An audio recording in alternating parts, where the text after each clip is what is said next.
So welcome all. मेरा नाम शशांक चतुर्वेदी है और आप सबका बहुत बहुत स्वागत है सी एस विद शशांक। आज का हमारा टॉपिक जो है वो पिछले वाले वीडियो का जो था उसमें ही अपन कंटिन्यू करते। थोड़ा छोटा सा टॉपिक है, इसको हम जो बचा हुआ था ये थोड़ा सा टॉपिक, तो मैंने सोचा कि इसके लिए एक अलग से वीडियो बना देता हूँ। ठीक है, तो इसमें हम चालू करते हैं भैया। इसमें हमको जो है वो मेन चीज़ ऊपर से हम अगर अपन समझे तो वो यही है कि भैया जो 1% कंपनी होती है या जो स्मॉल कंपनीज़ होती है उनकी भी बोर्ड रिपोर्ट होती है। तो उनकी जो बोर्ड रिपोर्ट होती है उसमें कौन कौन से मैटर्स जो है वो उनको डिस्क्लोज़ करना पड़ता है। ठीक है, जो 1% कंपनी होती है या जो स्मॉल कंपनीज़ होती है, जब वो एजीएम लेती है और एजीएम में जो बोर्ड ऑफ डायरेक्टर्स जब बैठते हैं या जो भी स्मॉल कंपनी है, जैसे मान लो स्मॉल कंपनी के जो बोर्ड ऑफ डायरेक्टर्स बैठते हैं, तो उनको क्या क्या चीज़ें डिस्क्लोज़ करना पड़ती है, कौन कौन से वो पॉइंट्स है जो कि उनको अपने रिपोर्ट में इंक्लूड करना पड़ते हैं या अपनी रिपोर्ट में मिलाना पड़ता है। उसमें सबसे पहला पॉइंट ये आता है कि जो बोर्ड रिपोर्ट होती है 1% कंपनी हो या चाहे स्मॉल कंपनी हो, वो फाइनेंशियल स्टेटमेंट्स के बेसिस पे प्रिपेयर की जाती है। मतलब फाइनेंशियल स्टेटमेंट जो रहता है कंपनी का, उसको बेसिस लिया जाता है, उसको एक तरीके से एक एग्ज़ाम्पल लिया जाता है और उससे ही जो है वो बोर्ड ऑफ डायरेक्टर के जो बोर्ड्स रिपोर्ट होती है वो बनती है। ठीक है, जिसमें कि कुछ कंटेंट होता है, जैसे कि सबसे पहला वेब एड्रेस। सबसे इम्पोर्टेंट चीज़ होती है वेब एड्रेस। अगर कंपनी का कोई वेब एड्रेस है, अगर स्मॉल कंपनी या 1% कंपनी का कोई वेब एड्रेस है, तो उसमें वो कैसे एनुअल रिपोर्ट उसमें वो एनुअल रिपोर्ट अगर प्लेस करी है तो उसके बारे में जानकारी देना पड़ती है एजीएम में कि भैया हमारा एक वेब एड्रेस है और हम उस पर भी हमने जो है वो अपना एनुअल रिटर्न जो है या एनुअल स्टेटमेंट जो है वो प्लेस कर दिया है, ताकि जो लोग हैं या जो भी स्टेक होल्डर्स है, थर्ड पार्टी है, उनको कन्वीनियंट हो। दूसरा point, number of meetings of the board number of meetings कितनी ले रहा है एक साल में। मतलब साल भर बाद जो एजीएम होती है, ठीक है, तो उसमें ये देखा जाता है कि भैया बोर्ड ने कितनी मीटिंग्स ली, मतलब बोर्ड ने कितना काम करा। तीसरी चीज़, डायरेक्टर रिस्पॉन्सिबिलिटी स्टेटमेंट, जो कि हमने पढ़ा सेक्शन 134 सब सेक्शन 5 में कि भैया डायरेक्टर रिस्पॉन्सिबिलिटी स्टेटमेंट क्या होता है। ठीक है, इसके अलावा अगर कोई फ्रॉड रिपोर्ट करा है ऑडिटर ने तो उसकी डिटेल्स, ठीक है, कि भैया ये फ्रॉड हुआ था कंपनी को, जो कि ऑडिटर ने स्टैट्यूटरी ऑडिट के दौरान पकड़ लिया था और हमें बता दिया है, हम इससे ऐसे जो है वो निपटेंगे। फिफ्थ पॉइंट, एक्सप्लेनेशंस और comments by board on every qualification, reservation और एडवर्स रिमार्क। ठीक है, ये सारे वही पॉइंट्स है जो हमने सेक्शन 134 जो है उसमें पढ़े थे डिस्क्लोजर के। ठीक है, तो इसमें भी कुछ नया नहीं है, इसमें भी वही सारे पॉइंट्स है कि भैया वो कौन कौन से एक्सप्लेनेशंस हैं या कमेंट्स है, या एक्सप्लेनेशंस या कुछ कमेंट्स बोर्ड को पास करना पड़ता है जो भी कोई क्वालिफिकेशन या जो भी कोई नेगेटिव रिमार्क अगर उसको मिलता है ऑडिटर के द्वारा ऑडिट रिपोर्ट में। फिर सिक्स्थ पॉइंट आता है state of companies affair. Company के जो कंपनी का स्टेट ऑफ अफेयर कैसा चल रहा है, मतलब कंपनी किस हिसाब से काम कर रही है, कैसे रन कर रही है, फ्लुएंटली रन कर रही है या कुछ नीचे ऊपर ज़्यादा हो रहा है। ठीक है, इसके अलावा फाइनेंशियल समरी प्रोवाइड की जाती है बोर्ड की रिपोर्ट में कि भैया ये पूरी कंपनी का एक तरीके से एक अच्छा चिट्ठा है कि भैया कंपनी ने इतना इन्वेस्टमेंट करा, इस जगह पे कंपनी को इतना इन्वेस्टमेंट हुआ।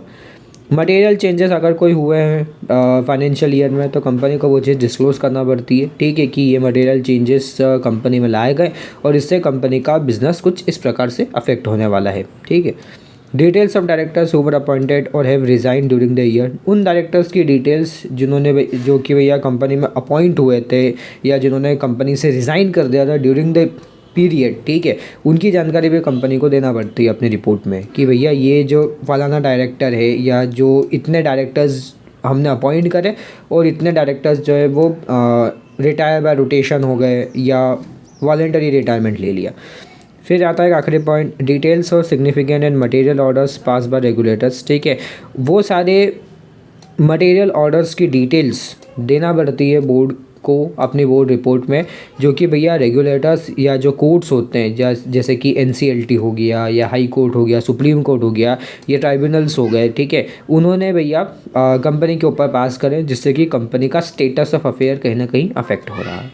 Report of the board shall contain the particulars of contracts और अरेंजमेंट विद रिलेटेड पार्टीज। ठीक है, जो बोर्ड रिपोर्ट होती है उसमें आपको ये चीज़, बोर्ड को ये भी चीज़ बताना पड़ती है कि वो कौन कौन से कॉन्ट्रैक्ट्स है या अरेंजमेंट्स है जिनमें कि रिलेटेड पार्टी जो है वो भी एक तरीके से रिलेटेड पार्टी के साथ में जो है वो ट्रांजेक्शन हुए हैं, ठीक है।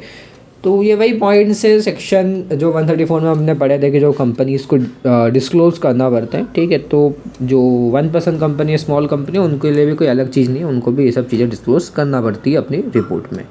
आगे बढ़ते हैं पॉइंट नंबर बी, ठीक है। Companies share capital and debentures rule 2014, ठीक है। अब हम देखेंगे कि जो कंपनी का शेयर कैपिटल और डिबेंचर रूल 2014 है, उसके अंदर कौन कौन से डिस्क्लोजर्स, उसके तहत कौन कौन से डिस्क्लोजर्स जो है वो कंपनी को करना पड़ते हैं।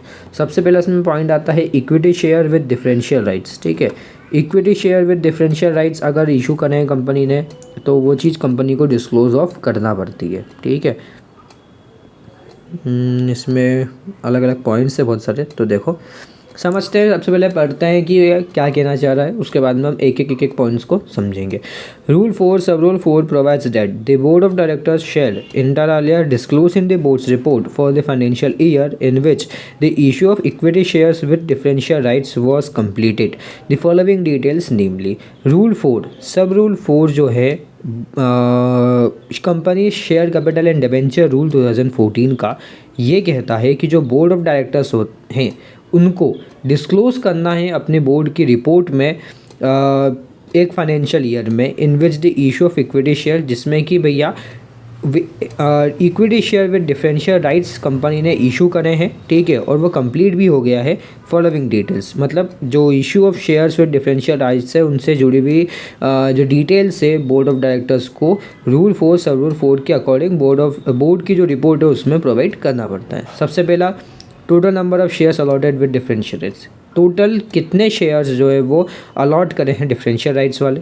दूसरा डिफरेंशियल राइट्स की डिटेल कि भैया कौन कौन से अलग अलग राइट्स जो है वो डिफरेंशियल राइट्स वाले शेयर होल्डर्स को मिलेंगे।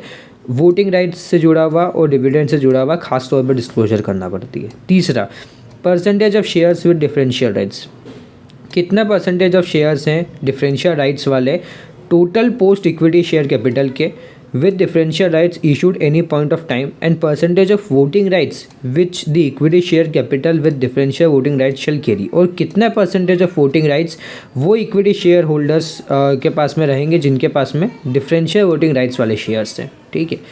Fourth price at which such share has been issued, किस प्राइस पे डिफरेंशियल वोटिंग वाले जो शेयर्स हैं वो इशू करे गए, मतलब कि भैया कहीं प्राइस में आपने धांधली ना करी हो, ये चीज़ इसलिए डिस्क्लोज करना ज़रूरी होता है। फिफ्थ पॉइंट आता है द पर्टिकुलर्स ऑफ प्रमोटर्स, उन प्रमोटर्स की, डायरेक्टर्स की, केएमपी की, ठीक है, जिनको कि शेयर्स इशू करे गए उनकी जानकारी भी कंपनी को डिस्क्लोज करना पड़ेगी कि भैया ये प्रमोटर था, ये डायरेक्टर था या ये केएमपी था, ठीक है, जिससे कि हमने शेयर्स जो है वो इशू करे। इसके अलावा 6 point changes in control if any in the company consequent of the two the issue of share equity shares with differential rights, कुछ चेंज इन कंट्रोल अगर आता है कंपनी में कि भैया जो भी आपने इशू करे equity shares with differential rights तो उससे क्या चेंज आ रहा है अब कंपनी के कंट्रोल में, वो चीज़ भी डिस्क्लोज करना पड़ेगी। इसके अलावा डाइल्यूटेड अर्निंग पर शेयर, ठीक है, जो EPS होता है वो कंपनी को डिस्क्लोज करना पड़ता है कि वो कैसे कैलकुलेट करा गया, अप्लीकेबल अकाउंटिंग स्टैंडर्ड्स उस पर फॉलो करी या नहीं करी।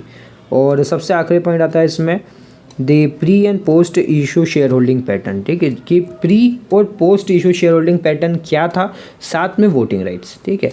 तो ये कुछ चीज़ें थी जो वो जो क्या डिस्क्लोज ऑफ करनी रहती है, ठीक है। वीडियो हम 10-10 मिनट की ही बनाएं या इसको आगे और कंटिन्यू करें, मुझे लगता है कि अब इसके बाद में और हम आगे इसको कंटिन्यू कर सकते हैं, ठीक है, इतना कोई बड़ा इशू नहीं है।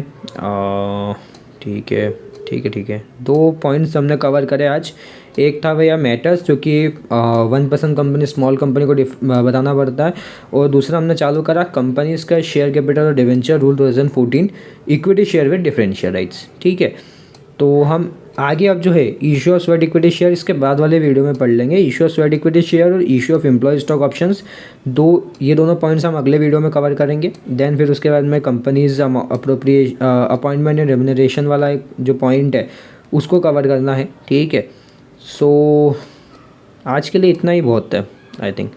अभी ये जो 2 पॉइंट्स है, issue of sweat equity shares और issue of employee stock option से जुड़े हुए डिस्क्लोजर्स, ये हम अगले वीडियो में कवर कर लेंगे। तो आई होप कि आपको समझ में आया हो जो भी मैंने समझाने की कोशिश करी है। ये जो पॉइंट्स थे ये ज़्यादा डिफ़िकल्ट नहीं है पढ़ने में इतना ज़्यादा, लेकिन फिर भी कहीं ना कहीं कन्फ्यूज़न हो ही जाता है, ठीक है, जब हम इसको पढ़ते हैं तो एक तरीके से।